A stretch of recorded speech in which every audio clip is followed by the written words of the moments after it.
جايبكم في مغامرة عجيبة جدا من قلب جبل المقطم. الجبل اللي ريه ريحة من روايح الجنة. هنطلع فيها لأغرب مسجد موجود في مصر. مش بقول أغرب كده وخلاص، هو أغرب فعلا، لأنك عشان تطلعه أنت محتاج قصة كبيرة قوي، لأن هو موجود في قلب الجبل. تعالوا بقى نطلع المغامرة العجيبة دي للجامع اللي مستحيل الصعود ليه إلا بطريقة معينة، شاهين الخلاوتي.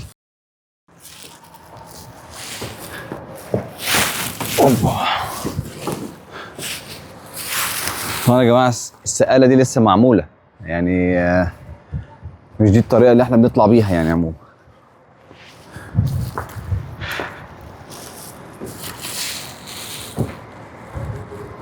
معمول في قلب الجبل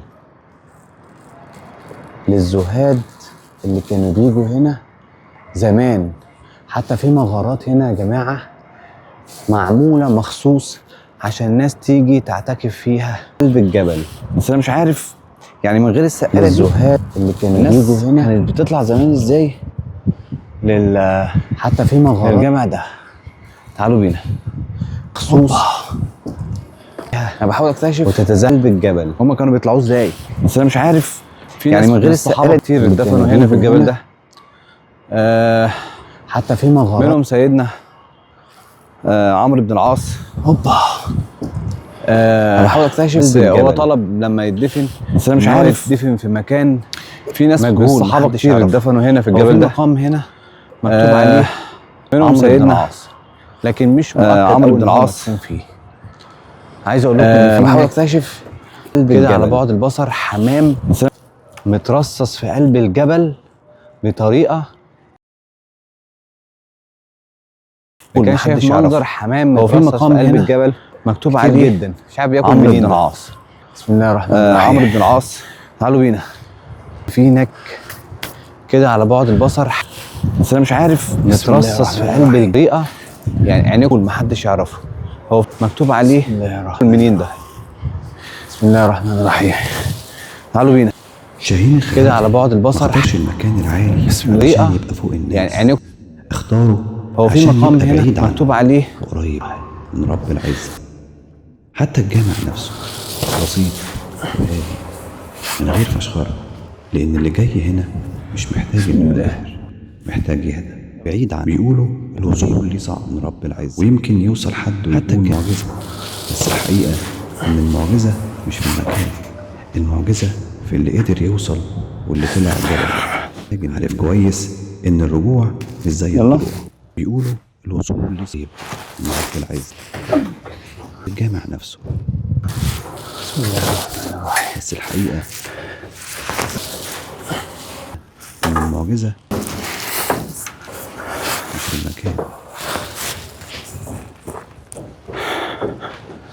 بسم الله. هوريكم يا جماعة مكان عجيب، مكان سبحان الله. في يعني تحس انت كده مش في عارف انت مش عارف اوصف الاحساس يعني بتاعها. هوريكم يا جماعة مكان عجيب سبحان الله. طلعنا الجامع. عارف انت هنا كانوا بيجوا يتزهدوا الاحساس يعني بتاعها، يتصوفوا. شايفين عجيب. بسم الله الرحمن الرحيم. شايفين ده مكان سبحان الله. واضح جدا ان ده اتجاه القبلة. طلعنا القبة كده في المكان ده. تعالوا بقى كده اوريك. يتزهدوا لك نبيل احسن تقع. عجيب. ودي القبة بتاعة الجامع. الله. مش كل جامع اتبنى عشان الناس توصل له، في جوامع اتبنت عشان تفلتر اللي جاي. ده جامع شاهين الخلاوتي، واحد من أهل الخلوة اللي آمن إن القرب من ربنا مش في الزحمة لكن في العزلة. ما ينفعش انت تروح في حتة انت ما تعرفش تخرج منها بعد كده. دي بقى يا جماعة المأذنة بتاع عجيب مسجد شاهين الخلاوتي. طبعا دي مكان مش المدخل بتاعه، المدخل بتاعه فوق. الناس توصل. لا احنا مش هينفع نطلع، انت شايف الارتفاع عامل ازاي؟ طيب ما نطلع على دي.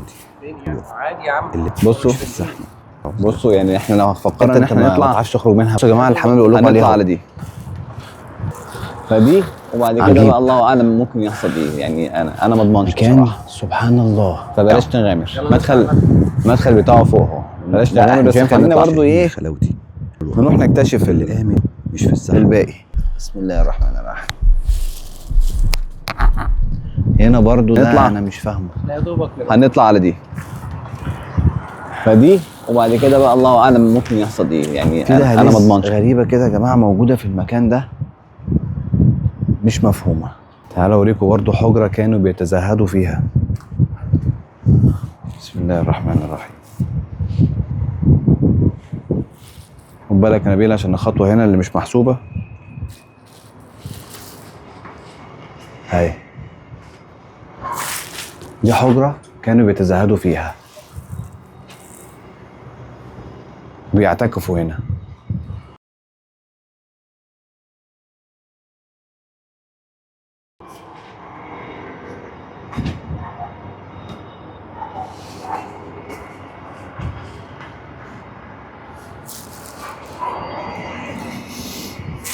هي كانت كذا حجرة جنب بعض، ناس تيجي تعتكف هنا. وعايز اقول لكم يا جماعة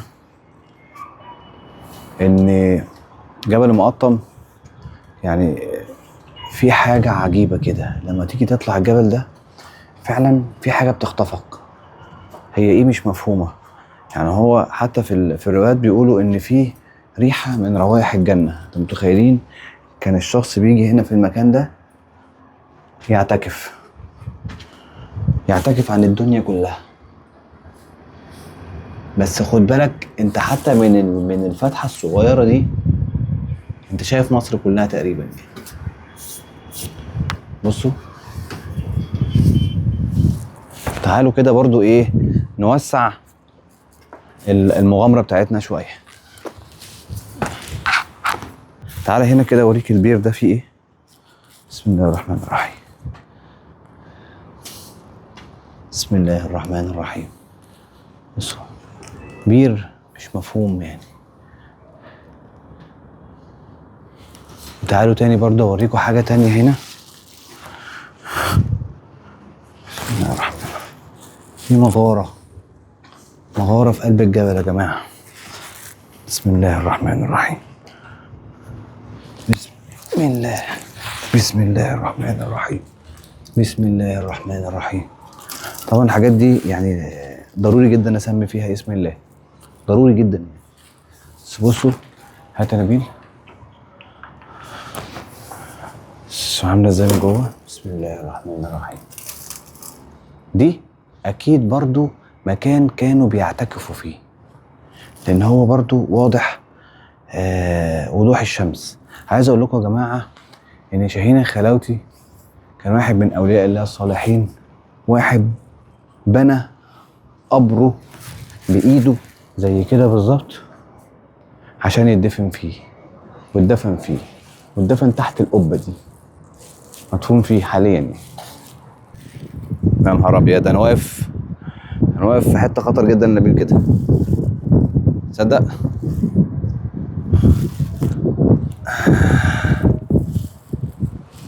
الحته اللي انا قاعد فيها دي العمق بتاعها رهيب جدا يعني. بصوا كده مش هتعرفوا بس احنا بنتعب ازاي عشان نجيب لكم الحاجات دي.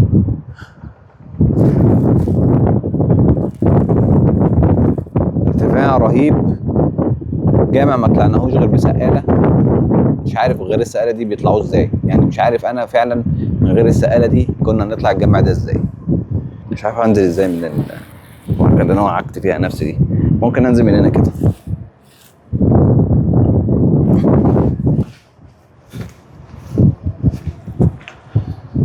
بسم الله الرحمن الرحيم.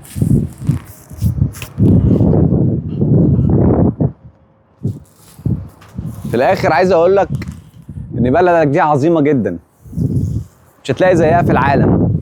كل سنه وانتم طيبين، اشوفكم في حلقه جديده مع فتحي شو. تقعد في المكان ده تقعد تدعي بس. اه والله الواحد بتاع شويه راحه دي. يلا ولا ايه؟ يلا كده تعالى من هنا.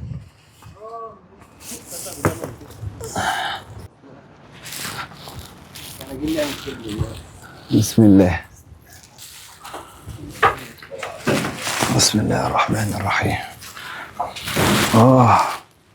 بس يا جماعة النزول منه برضه غريب.